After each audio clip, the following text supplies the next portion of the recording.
Biz bugun islomni qabul qilgan fransiyalik mashhur operatsiya doktori va tadqiqotchi Moris Bokay bilan tanishib chiqamiz.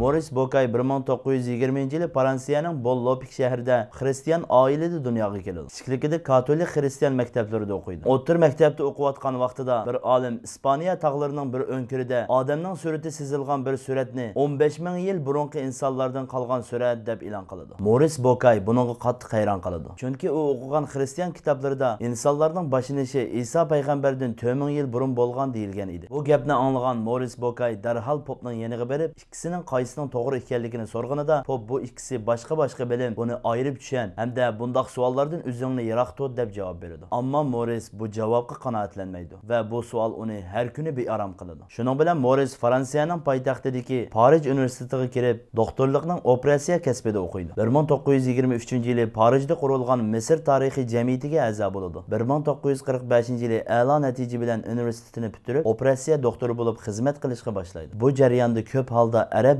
davlatlarining amaldorlarini davolaydi. Shu sababli Misr zontoni Anvar Sadat bilan tanishib qoladi. 1981-yili François Mitterrand Fransiyaga zonton bo'lganda asar atiq ishlariga ko'ngil bo'ladi. Shu sababli Misr zontoni Anvar Sadatdan Fir'avnning jasadini Fransiyaga yetkazib tekshirish va tadqiq qilishni talab qiladi. Misr hukumatı uning talabini qabul qilib Fir'avnning jasadini avatadi. François Mitterrand vazirlari bilan chiqib Fir'avnning jasadiga ta'zim qilib, podishoni qarshi olganda qarshi olib, hashamat bilan uni tadqiqot o'rniga oladi va Moris Bokay taklif bilan bu tadqiqot ishlariga bosh bo'lib tadqiq qilishni boshlaydi. Moris Bokay buning kimligi, qandoq o'lganligi va qandoq saqlanganligi to'g'risida izlanishga boshlaydi. Chunki bu Fir'avnning jasadi boshqa Fir'avn jasadlaridan farqli edi. Moris Bokay necha kecha kunduz bu jasadning atrofidan ketmay yurib tadqiq qilib, badanidan tepilgan tuzga asosan Fir'avnning dengizga tushib o'lganligini va terisining saq turib, sumaklarining chul-chul sunganligidan buning shiddatli so'lin besimiga bardoshlik berolmay sunib ketganligini va so'l qo'lining boshqa Fir'avnlardek turmasdan ko'tarilib qolishidagi sababini o'lish oldida tuyuqsiz va qo'rqinchli bir narsa ko'rganligidan so'l qo'lidagi qalqon bilan to'sqandagi natijada bu tuyuqsiz va shiddatli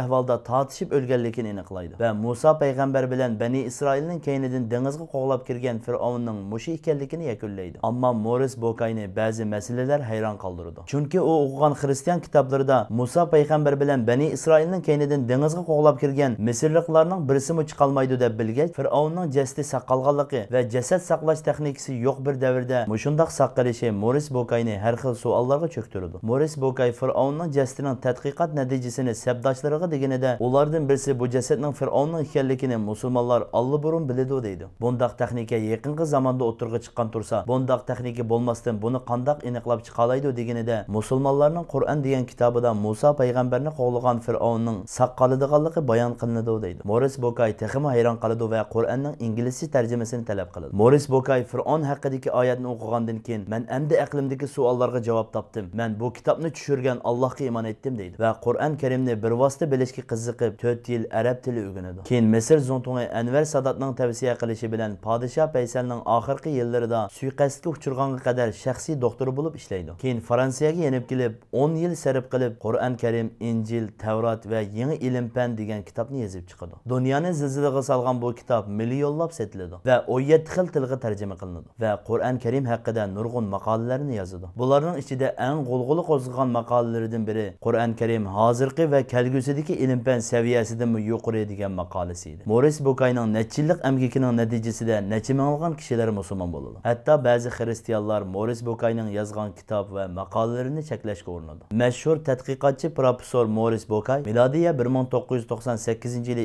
2-oyning 18-kuni Fransiyaning poytaxti Parijda vafot bo'ldi.